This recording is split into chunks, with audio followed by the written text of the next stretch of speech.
So friends, today we are going to discuss about quantum mechanics, and in it we are going to discuss the first topic of quantum mechanics, that is black body.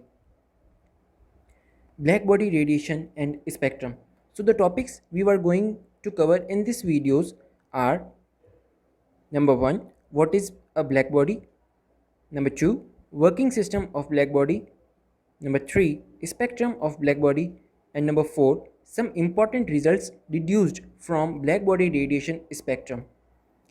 So black body क्या होती है और उसके spectrum और radiations के बारे में जानने से पहले हम ये देख लेते हैं कि ब्लैक बॉडी की डेफिनेशन क्या है या हम ब्लैक बॉडी को कैसे समझ सकते हैं. सो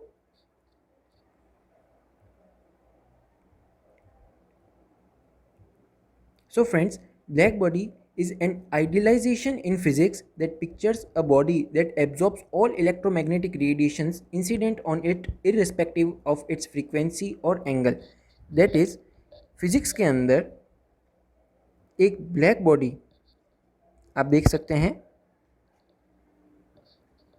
फिजिक्स के अंदर ब्लैक बॉडी एक आइडियलाइजेशन है, यानी कि एक आइडिया है, एक हाइपोथेसिस है, एक सोच है जो कि दैट पिक्चर्स अ बॉडी, जो कि एक ऑब्जेक्ट की पिक्चराइजेशन करवाता है हमको. यानी कि एक आइडियल, एक कह सकते हैं इमेजिनरी, एक हाइपोथेटिकल, एक काल्पनिक वस्तु है, ऑब्जेक्ट है, जो कि सारी इलेक्ट्रोमैग्नेटिक रेडिएशंस को एब्जॉर्ब कर लेता है.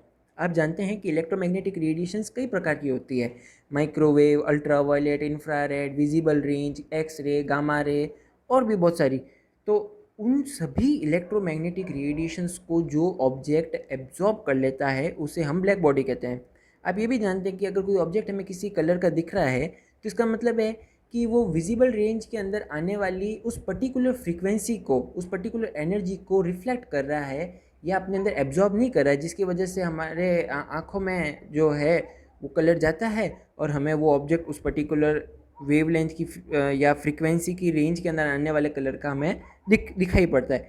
But a black body absorbs all kind of electromagnetic radiations. इसका मतलब एक भी अगर वो इसका मतलब है कि अगर कोई भी लाइट उसमें से रिफ्लेक्ट नहीं होगी तो हमारे आंखों में कुछ जाएगा ही नहीं. और अगर हमारी आंखों में कोई प्रकार की लाइट नहीं जाएगी या विजिबल, स्पेशली विजिबल रेंज की अगर कोई फ्रीक्वेंसी या एनर्जी की वेवलेंथ, हम वेव जो है, रेडिएशन जो है वो हमारी आंखों में नहीं जाएगी, तो हमें कोई भी ऑब्जेक्ट नहीं दिखेगा. और नहीं दिखने का मतलब हम उसको कंसीडर करते हैं ब्लैक कलर, क्योंकि विजिबल रेंज के अंदर जो ब्लैक कलर है, हम मानते हैं कि ब्लैक कलर सभी प्रकार की विजिबल रेंज के अंदर जो लाइट आती है विबग्योर, उन सभी कलर्स को एब्जॉर्ब कर लेता है, इसलिए इसका नाम ब्लैक बॉडी रखा गया है. सो a black body is an idealization in physics that pictures a body that absorbs all electromagnetic radiations incident on it. उसके ऊपर पड़ने वाली सभी electromagnetic radiations को absorb कर लेता है, irrespective of its frequency और angle. अभी एक बड़ी ही समझने की बात है जो कि हम आगे देखते हैं कि देखिए, ये एक ब्लैक बॉडी है और इसके ऊपर ये इलेक्ट्रोमैग्नेटिक वेव्स आ रही है या रेडिएशंस आ रही है और ये इन सभी को एब्जॉर्ब कर रहा है, absorbs all electromagnetic radiations. But आप अगर नोट करें तो इन सभी इलेक्ट्रोमैग्नेटिक रेडिएशंस की जो एरो से रिप्रेजेंट किए गए हैं, इनका जो एंगल ऑफ इंसिडेंट है वो इक्वल नहीं है. इनमें से कोई होगा जो 90 डिग्री के अराउंड होगा, कोई होगा 180 डिग्री के अराउंड होगा, कोई 60 डिग्री के अराउंड होगा, कोई 0 डिग्री के अराउंड होगा. बहुत सारी इलेक्ट्रोमैग्नेटिक रेडिएशंस आ रही है और उनका एंगल ऑफ इंसिडेंस अलग अलग है. लेकिन ब्लैक बॉडी की एब्जॉर्प्शन एफिशिएंसी, उसकी ब्लैक बॉडी की एब्जॉर्प्शन कैपेसिटी जो है इलेक्ट्रोमैग्नेटिक रेडिएशंस के लिए, वो इररेस्पेक्टिव है एंगल ऑफ इंसिडेंट के. मतलब किसी भी एंगल से लाइट उस ब्लैक बॉडी के ऊपर इंसिडेंट कर रही है, उस ब्लैक बॉडी को इस चीज़ से कोई मतलब नहीं है, वो उसे एब्जॉर्ब कर ही लेगा. And the second thing is frequency. Electromagnetic radiation की कोई भी frequency in the sense energy, क्योंकि आप जानते हैं कि एनर्जी और फ्रीक्वेंसी जो है वो एक दूसरे से रिलेटेड है. एनर्जी जो होती है वो इज इक्वल्स टू, हम एच न्यू पढ़ते हैं, है ना. रेडिएशन की एनर्जी जो होती है वो एच न्यू होती है. तो जो न्यू है वो फ्रीक्वेंसी होती है. यहाँ पे एच प्लैंक्स कांस्टेंट है, न्यू फ्रीक्वेंसी है. तो फ्रीक्वेंसी के ऊपर भी डिपेंड नहीं करती है, इसीलिए यहाँ लिखा गया है all type of electromagnetic radiation, वरना यहाँ पर ऑल लिखने का कोई सेंस ही नहीं था। अगर वो कुछ पर्टिकुलर अमाउंट की फ्रीक्वेंसी की या पर्टिकुलर रीजन की फ्रीक्वेंसी की ही इलेक्ट्रोमैग्नेटिक रेडिएशंस को एब्जॉर्ब करता तो यहाँ पर ऑल लिखने से कोई सेंस नहीं था।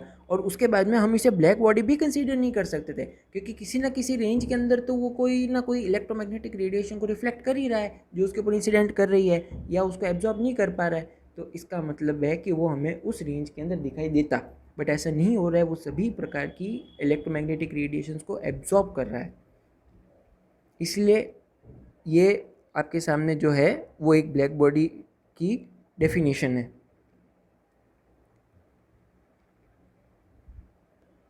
नाउ अब हम बात करते हैं construction of a black body या उसका structure of a black body की बात करते हैं। सो फ्रेंड्स, आप सभी जानते हैं कि फिज़िक्स के अंदर या साइंस के अंदर हम स्पेशली एक आइडियल केस लेते हैं। सबसे पहले एक आइडियल ऑब्जेक्ट के बारे में या आइडियल चीज़ के बारे में हम स्टडी करते हैं, उसके बारे में हाइपोथेसिस देते हैं, थ्योरीज दी जाती है, उनकी एफिशिएंसी वगैरह को सबको कैलकुलेट किया जाता है, और उसके बाद में हम प्रैक्टिकल लाइफ के अंदर एक्सपेरिमेंटली उस ऑब्जेक्ट को बनाते हैं। लेकिन आप ये भी जानते हैं कि आइडियल ऑब्जेक्ट की या किसी आइडियल सिस्टम की कैपेसिटी 100% होती है, इसीलिए उसे हम आइडियल मानते हैं कि उसके अंदर कैपेसिटी, उसकी एफिशिएंसी, उसके काम करने का जो पावर है वगैरह है, सब कुछ 100% होता है। बट प्रैक्टिकली ये सब चीज़ें पॉसिबल नहीं है। So it is not possible to make a perfect black body that can absorb 100% of electromagnetic radiations incident on it। 100% absorption होने वाली ब्लैक बॉडी बनाना बिल्कुल भी पॉसिबल नहीं है प्रैक्टिकली ये बिल्कुल भी पॉसिबल नहीं है टू क्रिएट और to make a perfect black body that can absorb 100% of electromagnetic radiation incident on it. But Ferry नाम के एक साइंटिस्ट थे जिन्होंने एक ब्लैक बॉडी को डिज़ाइन किया था, ऐसी ब्लैक बॉडी जो कि 97% of electromagnetic radiation which is incidenting on it को एब्जॉर्ब कर सकती है। यानी कि फेरी जो साइंटिस्ट थे, फेरी साहब थे हमारे, उन्होंने एक ऐसी ब्लैक बॉडी का कंस्ट्रक्शन किया था, उसको उस तरह से बनाया था कि उसके ऊपर गिरने वाली जो इलेक्ट्रोमैग्नेटिक रेडिएशंस है वो उसका 97% जो है उसका एब्जॉर्प्शन कर सकती है। तो अब ये दिखती कैसे है, हम उसके बारे में चर्चा करते हैं।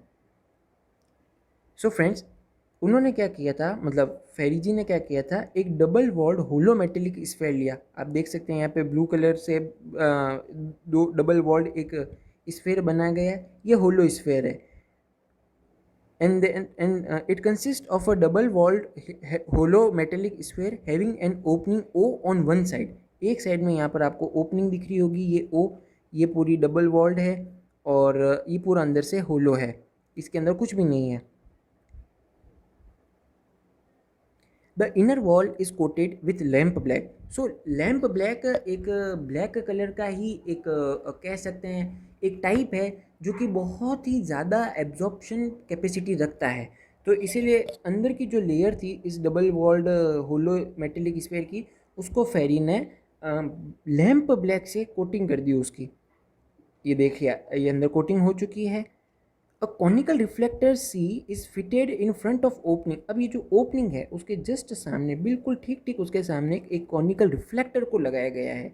इस कॉनिकल रिफ्लेक्टर को क्यों लगाया गया है, इसका आंसर आपको अगले पॉइंट में मिलेगा। ये ओपनिंग है। When an radiation enters the opening it suffers from reflection and it absorb at most the radiation incident on it, therefore it acts as a black body. अब आप देख सकते हैं कि जब एक इंसिडेंट रे अंदर ओपनिंग से इस ब्लैक बॉडी के अंदर एंटर की, ये एक इंसिडेंट रे है, तो इस कॉनिकल रिफ्लेक्टर से रिफ्लेक्ट होके वो मल्टीपल टाइम्स रिफ्लेक्शन करेगी, और इस मल्टीपल टाइम रिफ्लेक्शन की वजह से ये जो रेडिएशन है वो इसके अंदर ट्रैप हो जाएगी। ये यहाँ जाएगी, ये इधर जाएगी, फिर यहाँ जाएगी, फिर यहाँ जाएगी, यहाँ जाएगी, ऊपर जाएगी, नीचे जाएगी, इधर जाएगी, ऐसे कर जाएगी, और ऐसे करते करते यहाँ पर 97% ऑफ जो रेडिएशन है उसका एब्जॉर्प्शन हो जाएगा। और ये एक तरह से इस ऑब्जेक्ट के अंदर, इस एपरेटस के अंदर ट्रैप हो चुकी है। इस एपरेटस के अंदर ये जो रेडिएशन आ रही है वो पूरी तरह से ट्रैप हो चुकी है, इस वजह से हम क्या मान लेंगे कि जो एपरेटस हमने बनाई है, जिसे हमने ब्लैक बॉडी बोला है, उसने इस पूरी इंसिडेंट रेडिएशन को एब्जॉर्ब कर लिया, उसको बाहर नहीं आने दिया। किसी भी चीज़ को एब्जॉर्ब करने का मतलब क्या होता है कि एक बार आपने ले लिया, उसके बाद में वो बाहर उस वक्त तो नहीं आ रही है, या फिर आप उस किसी चीज़ को अगर आप अंदर अपने सोख लेते हैं या ट्रैप कर लेते हैं या बांध लेते हैं अपने अंदर, तो उसे हमें एब्जॉर्ब करना कहते हैं। अब एक बात ध्यान जरूर रखिएगा कि जो ओपनिंग यहाँ पर इतनी बड़ी बताई जा रही है, वो सिर्फ आपको समझाने के लिए बताई जा रही है। एक्चुअली ये ओपनिंग इतनी बड़ी है नहीं, ये ओपनिंग बहुत ही ज़्यादा छोटी है। तभी तो उसके अंदर से जब जब ये एक ब्लैक बॉडी है, उसमें इतनी सी ओपनिंग रखेंगे, यहाँ पर रिफ्लेक्टर लगा देंगे, तो ये ऐसे ट्रैप होती जाएगी, और बहुत ही कम चांसेस है कि ये लाइट या ये इंसिडेंट रे इस ओपनिंग से वापस से बाहर आ सके, तो ये अंदर ही रह जाएगी। और इस प्रकार से फेरी जो साइंटिस्ट थे, उन्होंने एक ब्लैक बॉडी का कंस्ट्रक्शन किया या हमें बताया। Let us talk about black body radiation. अब देखिए, इससे पहले मैं आपको हमारी प्रीवियस क्लासेस का थोड़ा रेफरेंस देना चाहूँगा। आप सभी ने 9th क्लास में, 10th क्लास में, 11th क्लास में या 12th क्लास में कहीं ना कहीं आपने ज़रूर पढ़ा होगा कि इलेक्ट्रॉन्स जो होते हैं, किसी एटम के अंदर इलेक्ट्रॉन्स जो होते हैं, वो एनर्जी उनको अगर दी जाए तो उस एनर्जी को एब्जॉर्ब कर लेते हैं। एनर्जी एब्जॉर्ब करने के बाद में वो एक्साइटेड स्टेट्स के अंदर चले जाते हैं, और कुछ समय वहाँ रुकने के बाद में एनर्जी का इमिशन करते हैं, और उस एक्साइटेड स्टेट से वापस से अपनी ग्राउंड स्टेट के अंदर आ जाते हैं। दैट मीन्स ये नेचर का एक प्रोसेस है कि अगर किसी ऑब्जेक्ट ने एनर्जी को एब्जॉर्ब किया है, तो वो वापस से उसे इमिट भी करेगा। एनर्जी कंजर्व रहती है, एनर्जी ना क्रिएट की जा सकती है ना डिस्ट्रॉय की जा सकती है, मतलब एनर्जी कंजर्व है। अब या तो अगर कोई आइडियल ऑब्जेक्ट है या सिस्टम है, वो एनर्जी को लेगा, उसको 100% किसी और फॉर्म के अंदर चेंज कर देगा, एनर्जी के अलग अलग फॉर्म्स के अंदर चेंज कर देगा, और या फिर उसे इमिट कर देगा। जैसे इलेक्ट्रॉन्स है, वो एनर्जी को रेडिएशंस की फॉर्म में या हीट की फॉर्म में लेते हैं और इमिट कर देते हैं, इलेक्ट्रोमैग्नेटिक रेडिएशंस की फॉर्म में उनको इमिट कर देते हैं। तो उसी प्रकार से जो ब्लैक बॉडी है, वो भी इलेक्ट्रोमैग्नेटिक रेडिएशन जो उसके ऊपर इंसिडेंट हो रही है, उसे एब्जॉर्ब कर लेता है। और एब्जॉर्ब करने के बाद में अगर उसे हीट किया जाए, ब्लैक बॉडी को हीट किया जाए, तो वो अपने अंदर ट्रैप की हुई या एब्जॉर्ब की हुई सारी प्रकार की all types of electromagnetic radiations को इमिट कर देता है।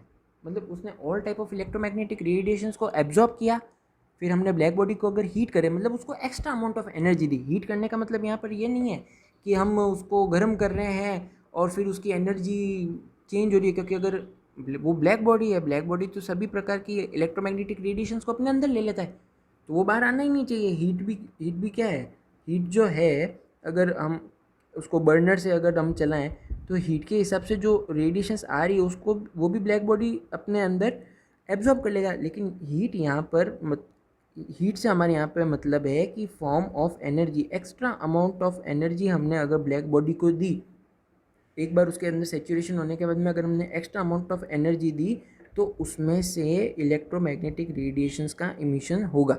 ये देखिए, ये हमने ब्लैक बॉडी ली जिसको हमने हीट दी, और उसके अंदर से रेडिएशन का इमिशन होने लग गया, इलेक्ट्रोमैग्नेटिक रेडिएशन का। बट क्योंकि ये ब्लैक बॉडी में से इमिट हुआ है, इसीलिए हम इसे एक ब्लैक बॉडी रेडिएशन कहेंगे। है ये इलेक्ट्रोमैग्नेटिक रेडिएशन ही है, फॉर्म ऑफ इलेक्ट्रोमैग्नेटिक रेडिएशन ही है, बट हम इसे नाम ब्लैक बॉडी रेडिएशन देंगे क्योंकि ये एक ब्लैक बॉडी के अंदर से निकली है। सो when a black body is heated, it emits all type of radiation called black body radiation. अब हम आगे चलते हैं। Energy distribution in the spectrum of black body. So friends, ये जो अभी हम बात कर रहे हैं ब्लैक बॉडी की, ये 1900 से पहले, मतलब 1880s और 1890s का कॉन्सेप्ट है। उस वक्त तक क्वांटम मैकेनिक्स नहीं आई थी, तो उस वक्त चलती थी क्लासिकल मैकेनिक्स और स्टैटिस्टिकल एंड थर्मोडाइनेमिकल फिज़िक्स चलती थी। तो उस वजह से जो साइंटिस्ट थे या जो फिजिसिस्ट थे उस टाइम के, उन्होंने सोचा कि अब हमने फिज़िक्स को पूरी तरह से समझ लिया है, और अब हम किसी भी फिनोमिनन को आराम से डिस्क्राइब कर सकते हैं। हमने पूरी की पूरी फिज़िक्स समझ लिया है और हम किसी भी फिनोमिनन को एक्सप्लेन कर सकते हैं, उसकी थ्योरी दे सकते हैं। अब हमारे पास में कंप्लीट टूल्स एंड एप्लीकेशंस है इस यूनिवर्स को, इस नेचर को समझने के लिए। बट तभी इस 1880s और 1890s मतलब 19th सेंचुरीज़ के एंड के अंदर ब्लैक बॉडी नाम की जो कॉन्सेप्ट है वो आया और उसने फिजिसिस्ट को हिला के रख दिया। क्लासिकल थ्योरी को उसने पूरा का पूरा हिला के रख दिया, क्योंकि जब ब्लैक बॉडी रेडिएशंस का ग्राफ बनाया गया वेवलेंथ और एनर्जी डेंसिटी के बीच में, ये देखिए वेवलेंथ और एनर्जी डेंसिटी के बीच में,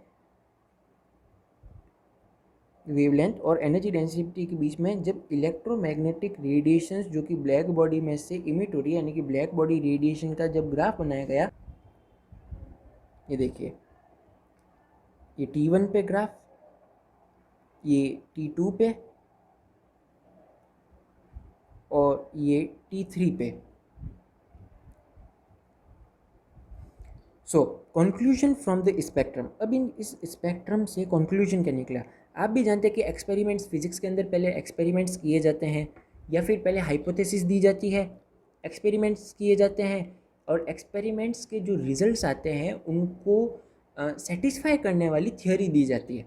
जहाँ तक होता है कि पहले एक्सपेरिमेंट्स किए जाते हैं और उसके बाद में थ्योरी दी जाती है। और आप भी जानते हैं कि क्वांटम मैकेनिक्स जो है वो माइक्रोस्कोपिक लेवल के ऊपर काम करता है।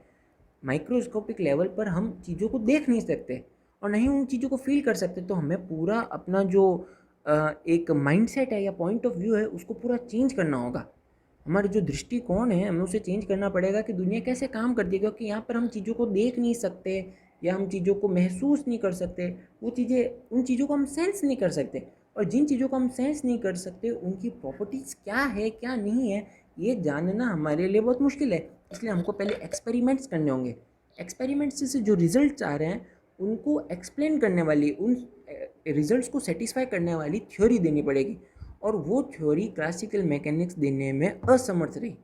वो थ्योरी जो ब्लैक बॉडी रेडिएशन स्पेक्ट्रम को या क्वांटम मैकेनिक्स के जो आगे भी हम फिनोमिना पढ़ेंगे जैसे फोटो इलेक्ट्रिक इफेक्ट या वीज डिस्प्लेसमेंट लॉ वगैरह और भी कई सारी चीज़ें हैं, क्रॉम्पटन इफेक्ट, इन सबको बताने में फेल हो गई क्लासिकल मैकेनिक्स।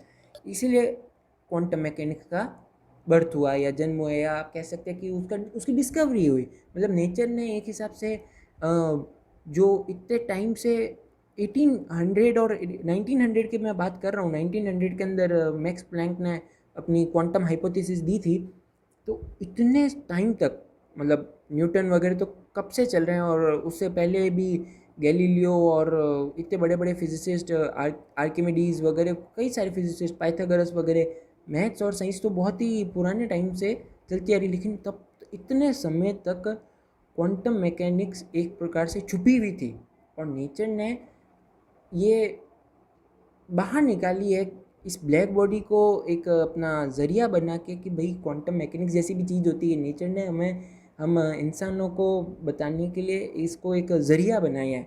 सो हुआ क्या था, इस स्पेक्ट्रम के जो कंक्लूजन्स आए उसे हम देखते हैं। The energy density distribution curve for black body radiation is continuous at a given temperature. The amount of radiation increase with the increase in the temperature.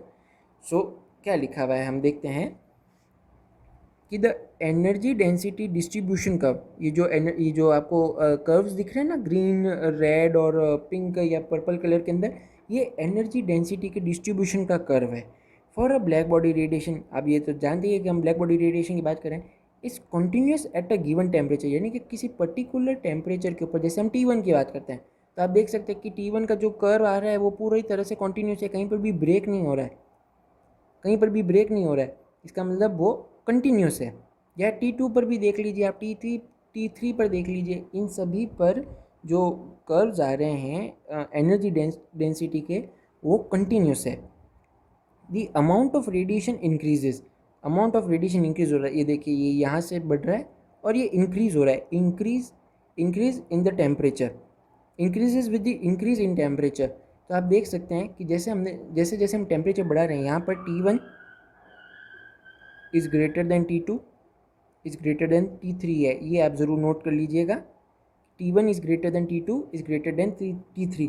तो हम जैसे जैसे टेम्परेचर को इंक्रीज़ करें, मतलब पहले T3 पर था तो कर्व देख लीजिए इतना आ रहा था, और आप देख सकते हैं कि पर्टिकुलर अमाउंट ऑफ वेवलेंथ के ऊपर इसकी एनर्जी इतनी ही थी, एनर्जी डेंसिटी यानी कि एनर्जी का एमिशन जो हो रहा था वो इतना ही है, बहुत कम है। और T1 के ऊपर जब हम T1 टेम्परेचर के ऊपर चले जाते हैं तो उसी पर्टिकुलर अमाउंट ऑफ वेवलेंथ के ऊपर जो यू लैम्डा का जो वैल्यू है वो बहुत ही ज़्यादा हाई हो रहा है। ये देखिए कितना कितना ज़्यादा फ़र्क है इस T3 वाले कर्व में और T1 वाले का में। तो इसीलिए हम कहते हैं कि जो टेम्परेचर है वो डायरेक्टली प्रोपोर्शनल है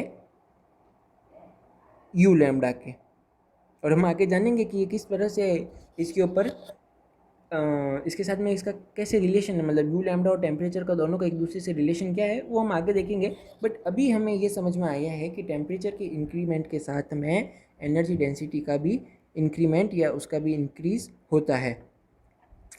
number second, at a given temperature with the increase in wavelength the energy density increases and attain the maximum, but the end of graph it increases at the each temperature there is a wavelength for which u lambda is maximum, that wavelength is lambda max।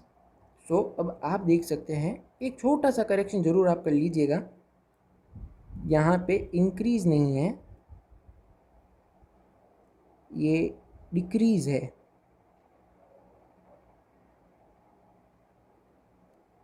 Decrease घट रहा है। ये क्या कह रहा है, ये point कह रहा है कि जब लैम्डा की वैल्यू बढ़ाई जाती है, जब हम लैम्डा इंक्रीज करते हैं तो यहाँ से देखिए ये ज़ीरो है और ये यहाँ से इंक्रीज़ हो रही है, ये यहाँ पे लैम्डा बढ़ रहा है। जैसे जैसे हम राइट हैंड साइड में जा रहे हैं लैम्डा इंक्रीज़ हो रहा है।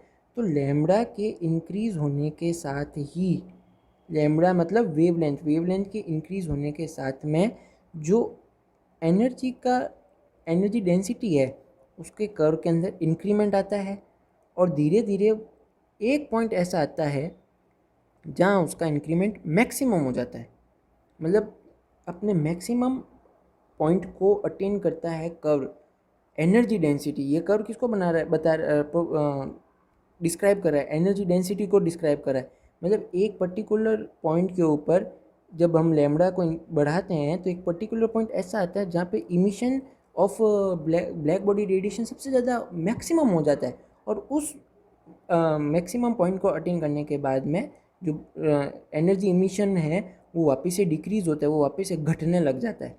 तो जिस आप इसमें T1 में भी देख सकते हैं कि पहले तो इंक्रीज़ हो रहा है, धीरे धीरे इंक्रीज़ होते वो एक मैक्सिमम पॉइंट पे पहुंच गया जहाँ पे एनर्जी का एमिशन मैक्सिमम है, मैक्सिमम एनर्जी इमिशन।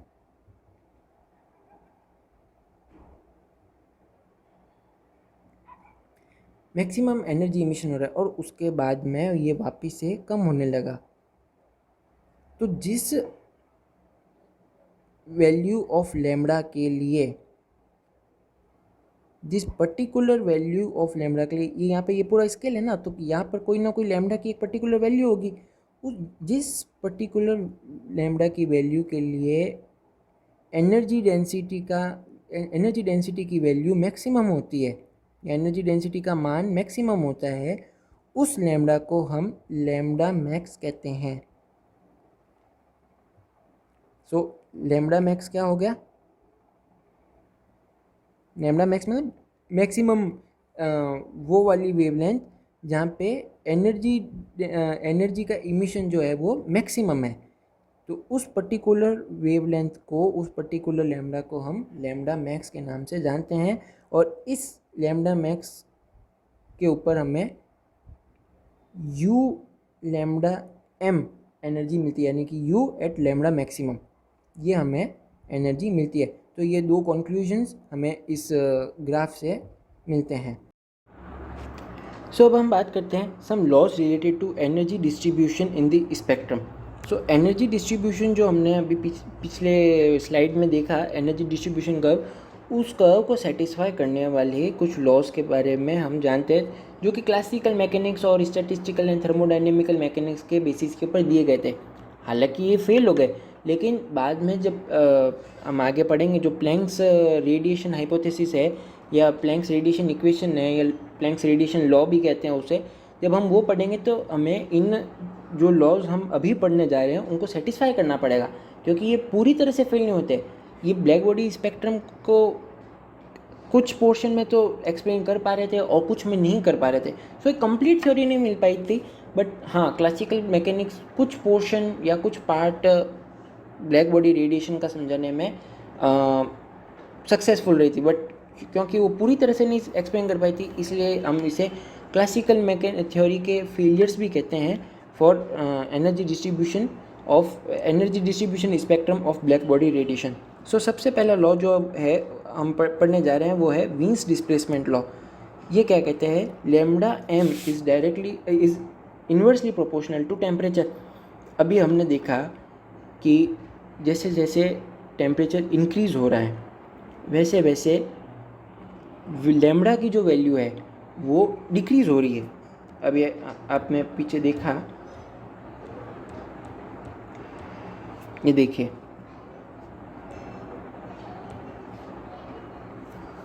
T1 के ऊपर लैम्डा एम की वैल्यू यहाँ है,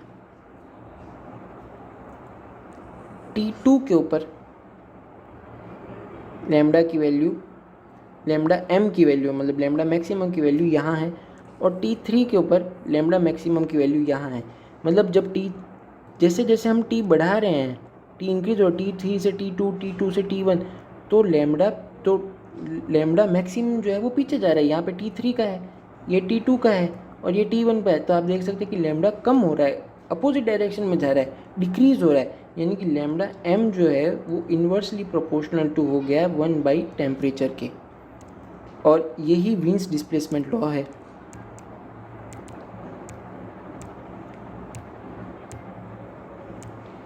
सो जब हम लैम्डा एम को T से मल्टीप्लाई करते हैं तो हमें एक कांस्टेंट मिलता है। Now second law is Stefan's law. Stefan's law क्या कहते हैं, the area under each curve represents the total energy emitted by a black body at a given temperature. This area is found to increase directly as fourth power of absolute temperature. तो हमने जो curve पढ़े, ये हमने curve पढ़ा, यहाँ पे you lambda है, यहाँ पर लैम्डा है, ये यहाँ पर लैम्डा है, ये यू लैम्डा है, और ये कर्व है, ये किसी कोई टेम्परेचर T है। तो इस कर्व के अंदर जो एरिया है, ये जो पूरा एरिया है, ये पूरा area energy emitted by a black body के अंदर जो एरिया है वो किसे बता रहा है, energy emitted by a black body. इस कर्व के अंदर जो एरिया है ना वो total energy emitted by a black body को रिप्रेजेंट कर रहा है। कि ब्लैक बॉडी, ये एक मिनट, ये जो ब्लैक बॉडी है इसमें से एनर्जी इमिट हुई, खूब सारी एनर्जी इमिट हुई, तो जो टोटल एनर्जी इमिट हुई है ई टोटल, ई टी या ई टोटल लिख सकते हैं। ई टोटल जो एनर्जी इमिशन हुआ है ब्लैक बॉडी के अंदर से, उसको रिप्रेजेंट करता है ये एरिया। इस कर्व के नीचे किसी पर्टिकुलर टेम्परेचर के ऊपर लैम्डा और यू लैम्डा के बीच में जो ग्राफ बना है उसके अंदर का area total energy emitted by black body को रिप्रेजेंट करता है। और हमने एक्सपेरिमेंटली ये देखा कि ये जो एरिया है ये टेम्परेचर की फोर्थ पावर के साथ में इंक्रीज़ होता है, डायरेक्टली प्रोपोर्शनल है। ये एरिया जो है वो टेम्परेचर की फोर्थ पावर के साथ में डायरेक्टली प्रोपोर्शनल है, और इसे ही हम स्टीफन्स लॉ कहते हैं। तो आप देख सकते हैं you lambda is directly proportional to T⁴। अभी जो यू लैम्डा है ना, ये यू लैम्डा टोटल है, ये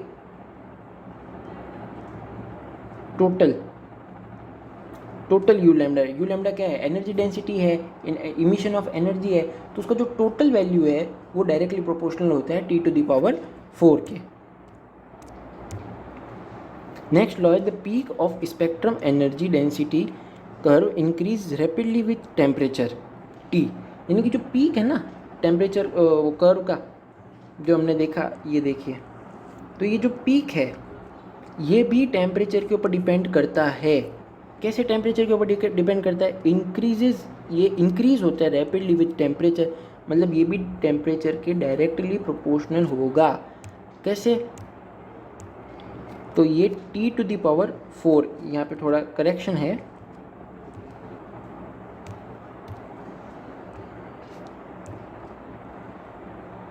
ये T⁴ के साथ में इसका रिलेशन है। तो जो पीक होता है वो टेम्परेचर की 4th पावर के साथ में इंक्रीज़ करता है। सो फ्रेंड्स, आई होप आपको ये वीडियो बहुत अच्छा लगा होगा और आपको सभी चीज़ें समझ में आई होगी। Thanks for watching this video, keep watching MS maths and thank you so much.